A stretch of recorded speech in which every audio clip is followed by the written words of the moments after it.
السلام علیکم دوستان عزیز. التماس همین روز با سوال من مصلحت آمیزی من جواب دهید، برای آنکه من مبلغ نمییابم که هر جمعه با اینجا آیم. یک آدمی دست بخیر به من 2 سامانی داد، من آمدم. من خودم بیمارم، من عائله دار صاحب 6 فرزندم.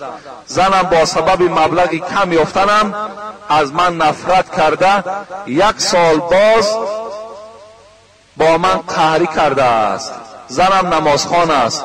آیا نماز این در نزد خداوند قبول می شود یا نه؟ من می خواهم جدا شوم. فرزندانم می گویند که مرا پرتافته نرو، ما را پرتافته نرو.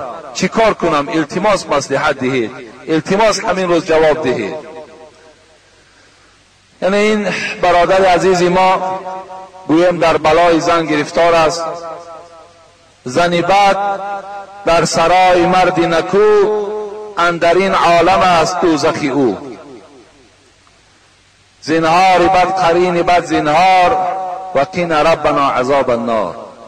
حضرت سعدی گفتند اگر آدم خدا ترس باشد، اگر آدم مسلمان باشد، اگر مرد نمازخوان باشد، لیکن زنی بد داشته باشد، زنی ناسپاس داشته باشد، زنی ناشکر داشته باشد، زنی که با قدر شوهر نمی رسیدگی باشد، زنی که حرمت شوهر به جا نمی آوردگی باشد، زنی که فقط دست شوهر نگاه کند که پول داشته باشد زنی میکند، پول نداشته باشد قهر میکند میرود، گفته است در این عالم الله تو دوزخی تو برپا شده است.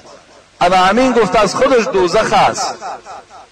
برای همین این زنی که اگر شبان روزه نماز خواند، اگر زنی که تمام سال گویم روزدار باشد، لیکن اگر شوهر از او راضی نباشد، اگر شوهر از او ملال باشد، این روزه و نماز او در نزد پروردگار به منزله یک پری پشه قدر ندارد، هیچ قدری ندارد. رسول اکرم صلی الله علیه و سلم چی میگوید؟ ایما امرأة ماتت و زوجها عنها راض دخلت الجنه. کدام زنی از دنیا گذرد، زمانی که این زن گویم از طایفه زنهای بود که روزه میگرفت، نماز میخواند، زمان گذشت و شوهر از او راضی بود، گویم این زنی بود که هم عبادت الله را به جا می آورد، هم حرمت شوهرش هم به جا می آورد. یعنی حرمت شوهرم این خودش عبادت است، فرمان پروردگار است.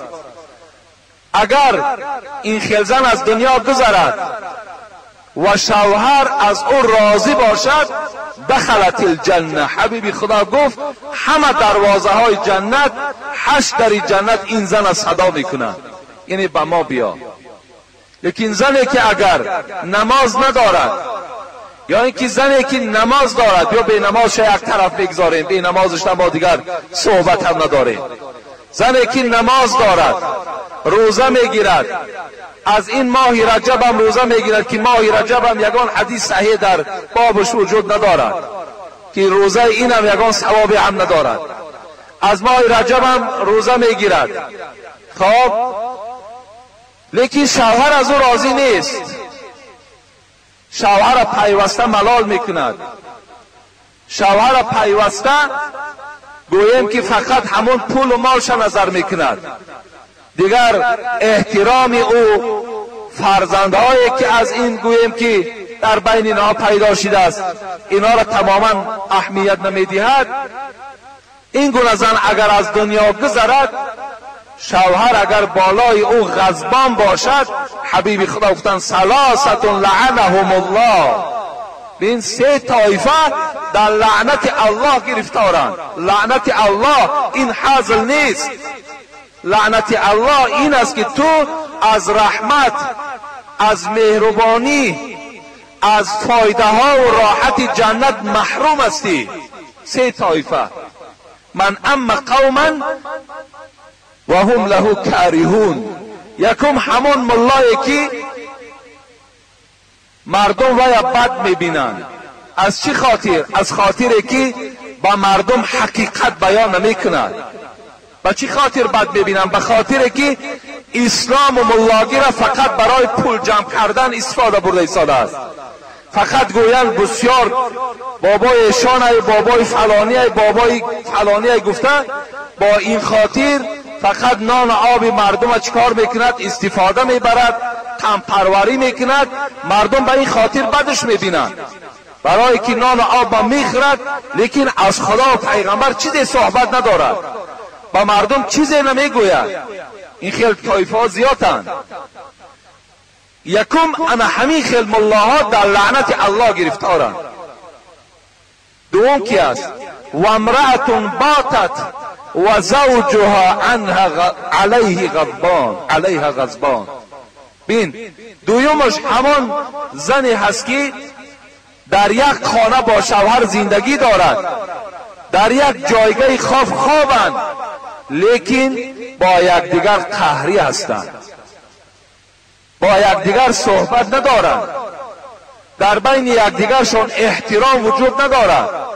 سخن مرد در پیش این زن قدر و قیمت ندارد. زنی هست که با آمدن شوهر از جای خود نمیخیزد. زنی هست که شوهر فقط با قواق، شوهر فقط با سخنهای درست پیشواز میگیرد.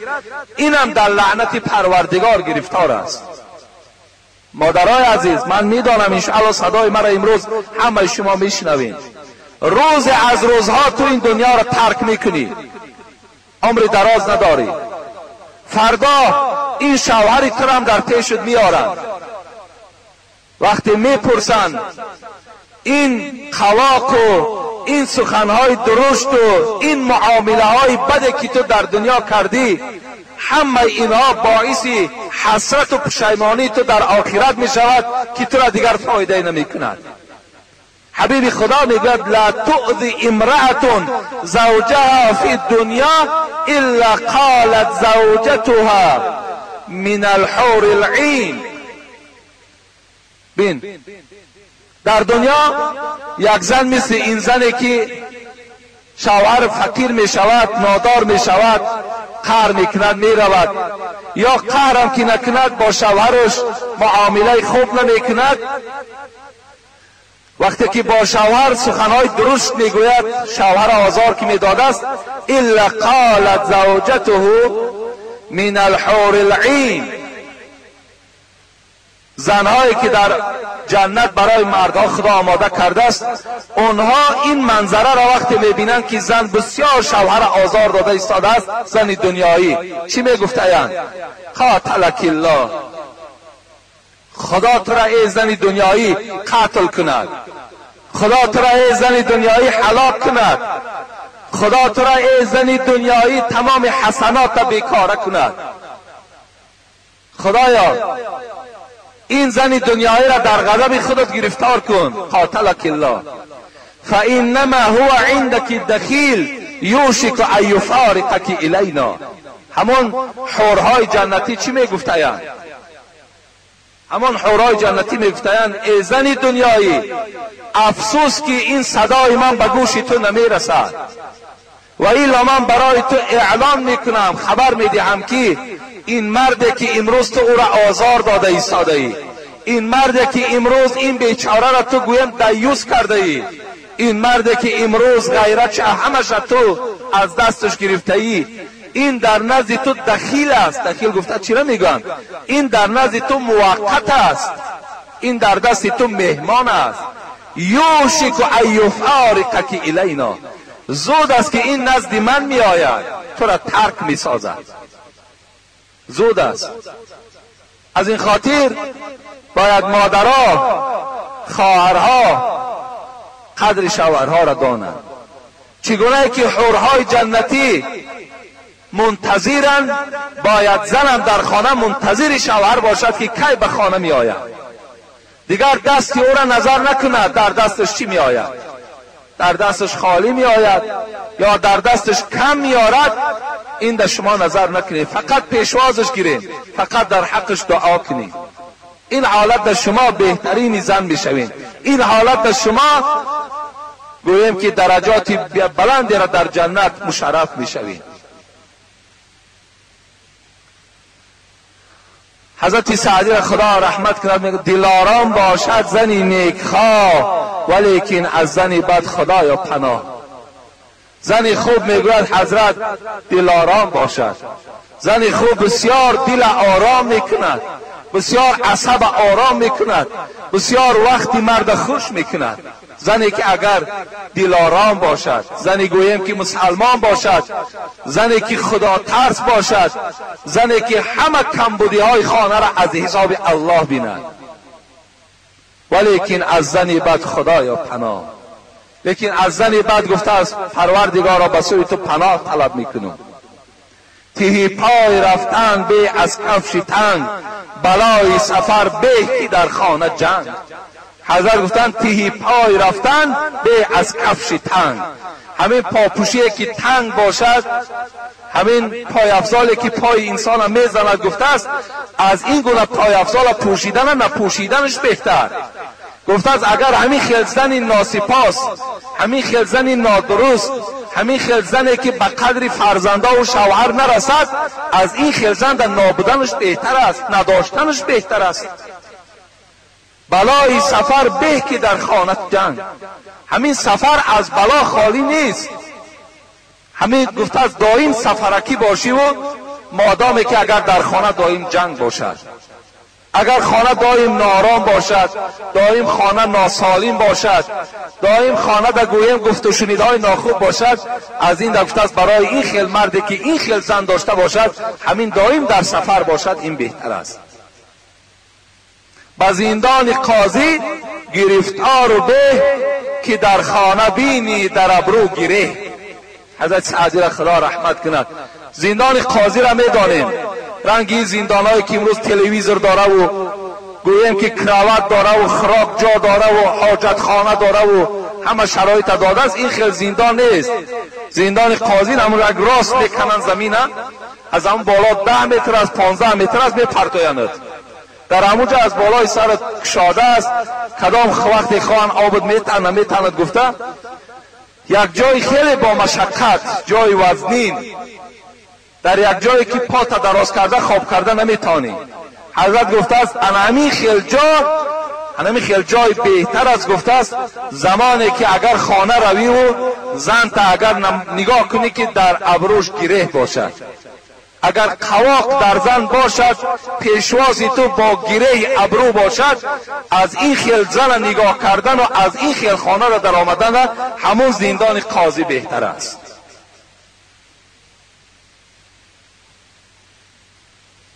هلاک الرجل، ای حبیبی خدا را سخنهاش هر کدامش باور کن. اگر شهر دهیم چندین کتاب ها را گویم که از جمله ما و شما پر می سازیم. هلاک الرجل یأتی علی الناس زمانون، یا که یأتی علی امتی زمانون. حبیبی خدا گو که بر بالای همین امتی من یک زمان می آید. چی زمان است؟ هلاک الرجل علی ید امرأته و ولده یعیران بالفقر فیرکب مراکب السوء فیهلک. زمانی می آید که مردهای امتی مرا هلاکشان، وفاتشان در دست زنهاشان و در دست فرزندهاشان می شود. زنهاشان و فرزندهاشان هلاکشان می کنند. یعیران بالفقر. حبیب خدا گفت که چگونه هلاکشان در دست زنها و فرزندهاشان می شود. این است گفت که شوهرهاشان به کمبغلی طعنه می زنند، می گویند که نظر نمی کنی که فلانی را خانه شبین، چخیر خانه زیبا داره، تو مردک نیستی؟ یا ببین چی خوراک‌های با لذت در خانه همسایه هست، تو مردک نیستی؟ یا ببین چگونه لباس‌های برای بچه‌هاشان می‌خرند، تو مردک نیستی؟ این گونه طعنه می‌سازند به مردها. مردی که بیچاره خداوند در تقدیر او فقر را کشیده است، کمبغلی را کشیده است، با این طعنه تو، و این وسواسی تو وای بای نمی شود. گفتی حضرت سعدی آن کس که توانگرت نمیگرداند اون مصلحتی تو از تو بهتر داند. او ذاتی که این توانگر نمیگرداند او هزارها بار از تو مصلحتش بهتر میداند. آخه این خداوند دولت و کمبغلی همه در دست همون ذات است. وقتی میگوید این مرد که طعنه میکند فیرکب و مراکب سو، این مرد دیگر چی میشود؟ از دست این گونه زنی بدبخت، از دست این گونه زنی ناسپاس، از دست این گونه زنی از خدا دور مجبور میشود که بعد در مرکب گناه سوار میشود. بعد برای این گونه خانه را ساختن، برای این گونه لباس ها را خریدن، برای این گونه معرکه هایی که گویم 2 روز و 3 روز میگذرانند این گناه ها را برپا کردن، این مرد مجبور می شود که دستی به گناه زند. بعد نگاه میکند کنه امینا از کجا یافتند. خیلی میبیند بعضی هاش از فروختن گیرین صاحب این قدر خانه و در شدند، بعضی هاش گویم خیانتی در دولت میکنن، از مال دولت هم میدزدند، بعضی هاش گویم که باز یگان راهی دیگر فریب و یا راهی مردم کشی و راهی دزدی دارند. لیکن بسیاری این تحقیر نیست در حق اونها. بسیاری اونها هست که از راههای حلال مثال صاحب خانه شدن، صاحب فرزند شدن، صاحب ماشین شدن. ما با اونها کاری ندارم، لیکن اکثریت هست امروز. بعدا اینم چند میزند در همین راه میرود. فیرکب و مراکب سوء فیهلک. حبیب خدا گفت بعدا چیکار میکند؟ در این راه که رفت وای هلاک شده به حساب میخورد. بعد یکی میبینیم خبرش میآید که مثال میدانی که شوهر تا در دوشنبه دستگیر کردند، میدانی شوهر تا در روسیه دستگیر کردند، میدانی که راه درفت که باز چند دوستهای دیگر طلا و تاراج کردن شوهر تا قتل کرد. یعنی در راه نادرست این شوهر از حساب طعنه زن رفت هلاک شد.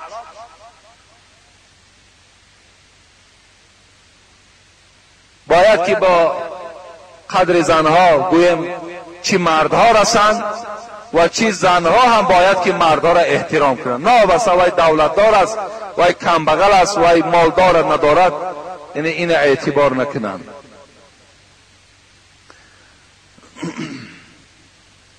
اینجا یک سوال دیگر تعجیلی آمده است. السلام علیکم محترم حاجی مرزا، سوال تعجیلی از نایه فرخار.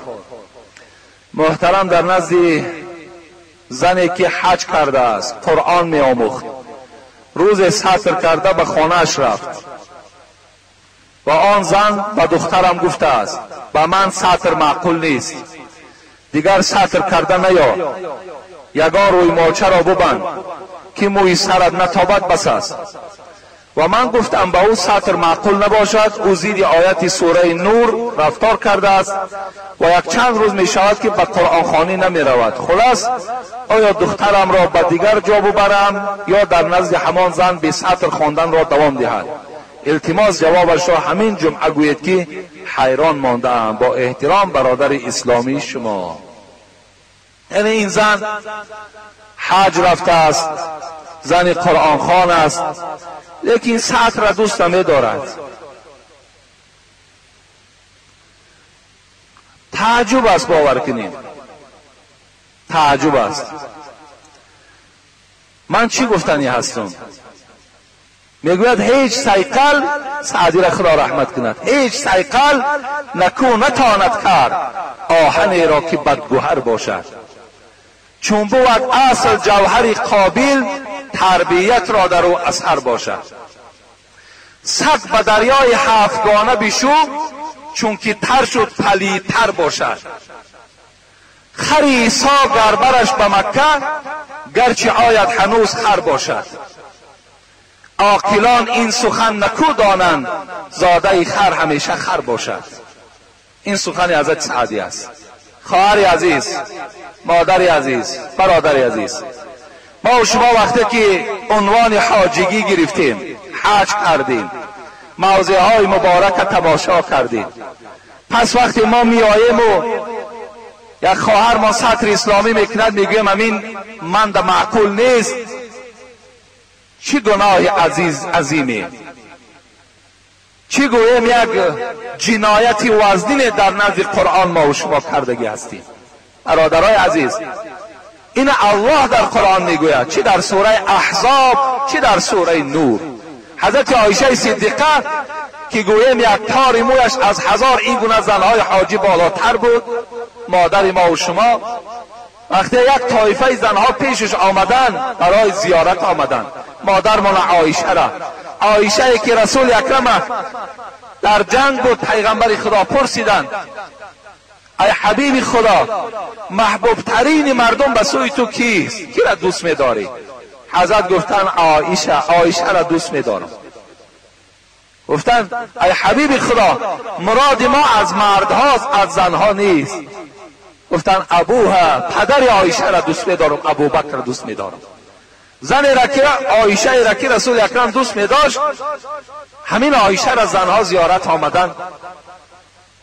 این لباس هایی که امروز زنها میپوشن این لباس نبود، این لباس تورهایی که اگر همین مایکه زن نباشد کلی بدنش میتابد.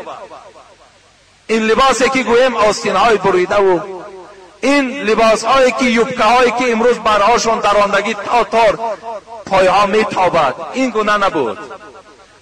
نعوذ بالله به سوی پروردگار از این لباس هایی که امروز دخترای ما را بدبخت کرده است. دخترای ما را باور کنین، اولین ضربه که در زندگی دختر ما و شما میزند اما همین لباس های نادرستی که میپوشانیمشان. شرم نمیکنیم با همین لباس هایی که تمام وجودش میتابد پیش عزیزان خدا زیارت میبریم، دوستان خدا را باز همونجا نازار میکنیم. با این لباس نه، بلکه لباسی بود که شاید کمی بدنهاشان گویم که تنگتر بود، میگد کمی بدنهاشان گویم که یعنی چیزی تنگچیر از بدن میتابد، اما بدن بیرون در پیشکش میکرد. عایشه دیدن در حال میگه دیگرگون شدن، در حال غضبناک شدن. چی گفتن؟ گفتن که این کنتن مؤمنات فلیس هذا بثياب المؤمنات. اگر گفتن خواهرای عزیز، مادرای عزیز، شما دعوا کنین که شما مسلمان هستین، این لباسی که شما در بر کردین این لباسی مسلمان نیست. این عایشه صدیقه گفتن. از این خاطر این مادر ما البته به البته خواهر باشد، اپا باشد، مادر باشد، رسول پروردگار توبه کنه که بر من معقول نیست. برای تو چی معقول است؟ برای تو سر و لیج معقول است، برای تو گردن لوج معقول است، برای تو تمام وجودش تابد، برای تو همین معقول است. پس سطر معقول که نباشد اینش معقول است برای تو. باید برای همه ما معقول باشد. سخن خداست، چگونه ما اعتراف نکنیم، چگونه پشتیبانی نکنیم. و ما یطیع الله و رسوله فقد فاز فوزا عظیما. الله میگوید ای بنده های من، چی زنی چی مرد، اطاعت ذات مرا بکن، اطاعت حبیبی مرا